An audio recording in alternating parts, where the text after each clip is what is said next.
Selling author Brandon Mull is returning to the Fablehaven universe with Tales of Newel and Doren, the Gorgon's Fury, the series' 11th installment. This highly anticipated novel promises the same magic, adventure, and beloved characters that have captivated readers for years. Brandon, welcome back to the show.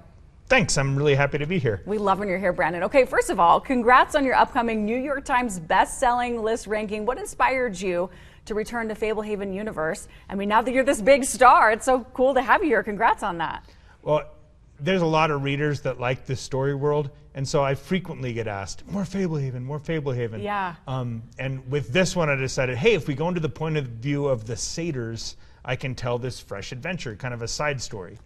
Okay, that makes sense. And people love it so much too. Okay, can you share a bit about the main plot and challenges that these characters face in this new book? Okay, so what's going on is the satyrs, Newel and Doren, were the comic relief through all the Fablehaven books and all the Dragon Watch books, the main books of the series. And I thought, what if we take the comic relief and make them the main characters? Ah. And so we have these very irresponsible satyrs stuck in a situation where they have to try to be the hero as a Gorgon is loose at Fablehaven, which is like a Medusa, right? Turns people to stone. Okay. Yeah. That's so fun. How does the Gorgon's Fury differ from like previous books in the Fablehaven series, would you say? So every previous book we've had has been through the perspective of Kendra and Seth, these kids whose grandparents own this secret wildlife park for magical creatures.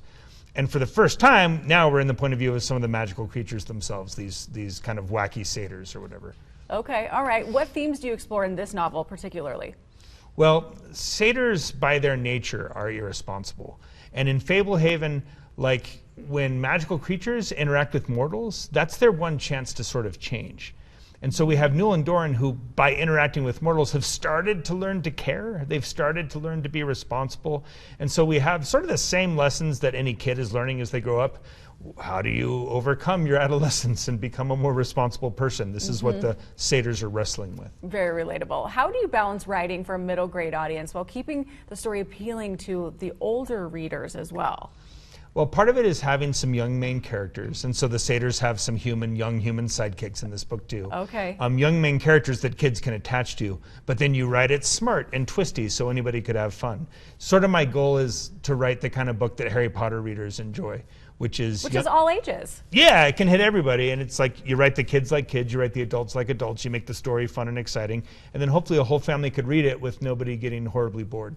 And I think you figured that out. What message do you hope like readers will gain from this? It's like if there's something to pull out of this book, it's like, what can it look like as somebody grows up? What can it look like as these eternally irresponsible satyrs reluctantly, begrudgingly learn to be responsible and actually care and try to think about somebody else outside themselves. Imagine that. Yeah. Imagine that. Imagine that. Brandon, where can we go to find your books?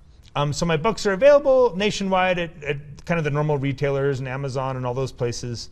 And if you want more information about me, you can find out more at brandonmull.com. It has book trailers and information about my books. All the info, all the fun stuff. Well, congrats on this. So exciting, and New York Best Time seller.